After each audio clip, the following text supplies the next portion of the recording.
English. दोस्तों English ये कोई एक सब्जेक्ट नहीं है, नहीं, इंग्लिश एक लैंग्वेज है।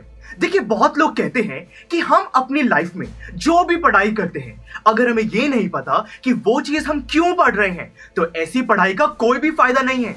और दोस्तों क्योंकि इंग्लिश ये कोई सब्जेक्ट नहीं है, ये एक लैंग्वेज है, तो एक लैंग्वेज के मोटिव, उसके पर्पस को समझना बहुत ज्यादा जरूरी है।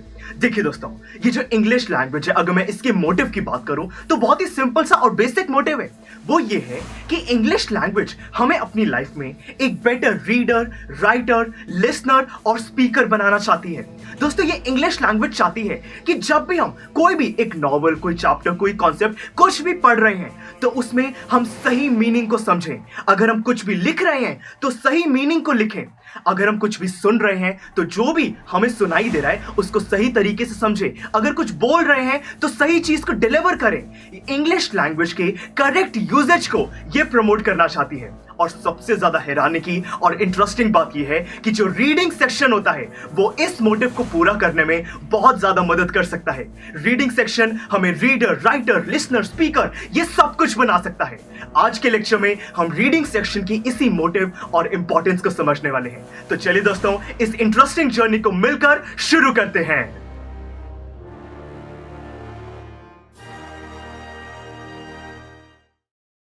स्टूडेंट्स, रीडिंग सेक्शन का सबसे पहला मोटिव है कि ये हमें इंग्लिश लैंग्वेज की जो ब्यूटी है उससे एक्सपीरियंस कराना चाहता है।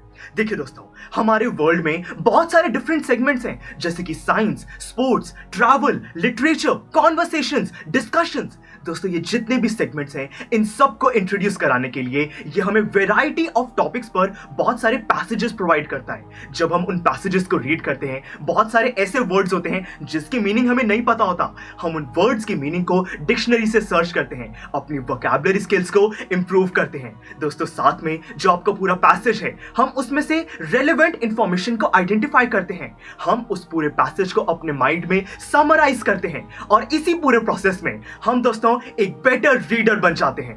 दोस्तों साथ में जैसे जैसे हम बहुत सारे पैसेजेस को रीड करते हैं, हमें इंग्लिश लैंग्वेज का करेक्ट यूजेज समझ आने लगता है। दोस्तों इसी यूजेज को ध्यान में रखते हुए, वोकैबुलरी नॉलेज को ध्यान में रखते हुए हम नोट्स बनाते हैं, पूरे पैसेज को समराइज करते हैं और इसी प्रोसेस में हम एक अच्छे राइटर भी बन जाते हैं। दोस्तों इंग्लिश लैंग्वेज में एक बहुत ही फेमस कोट है कि there is a difference between what is said and what is implied. मतलब कि पैसेज के अंदर जो लिखा होता है और उसका जो एक्चुअल मीनिंग होता है, इसमें डिफरेंस होता है। हम जैसे जैसे एक अच्छे रीडर और राइटर बनते हैं, हमें ये डिफरेंस समझ आने लगता है और ये चीज हम हेल्प करती है एक अच्छा लिसनर बनने में, क्योंकि इसी क्वालिटी की मदद से हम समझ पाते हैं कि हमारे आसपास जो लोग हैं, उनके जो थॉट्स हैं, वो जो भी बात कर रहे हैं, उनके थॉट्स का मीनिंग क्या है, उनके थॉट्स में डिफरेंस कैसे क्रिएट हो रहा है। हम एक बेटर लिसनर बन पाते हैं। दोस्तों इस पूरी जर्नी में हमें जब इतना ज्यादा एक्सपीरियंस मिलता है, नॉलेज मिलती है, इस वजह से हम एक बेटर स्पीकर भी बन पाते हैं। क्योंकि दोस्तों हमारे अंदर जो कॉन्फिडेंस आता है, इतनी नॉलेज की वजह से डिफरेंट आइडियाज क्रिएट होते हैं, हम एक स्मार्ट पर्सन बन जाते हैं, हम डिस्कशंस में पार्ट ले पाते हैं। इन्हीं डिस्कशंस की मदद से हम क्वेश्चंस को रेज कर पाते हैं और लोग हमें एक ग्रेट स्पीकर कहने लगते हैं। यानी कि स्टूडेंट्स, ये जो रीडिंग सेक्शन है, यही है इसका मोटिव और इसकी इंपॉर्टेंस। ये हमें अपनी लाइफ में एक अच्छा रीडर, राइटर, लिसनर और स्पीकर बनाना चाहता है। तो दोस्तों चलिए आज से ही रीडिंग सेक्शन को एक्सपीरियंस कीजिए, इसे अपनी लाइफ का एक इंपॉर्टेंट हिस्सा बना लीजिए और साथ में अपनी पर्सनालिटी को चेंज कर लीजिए।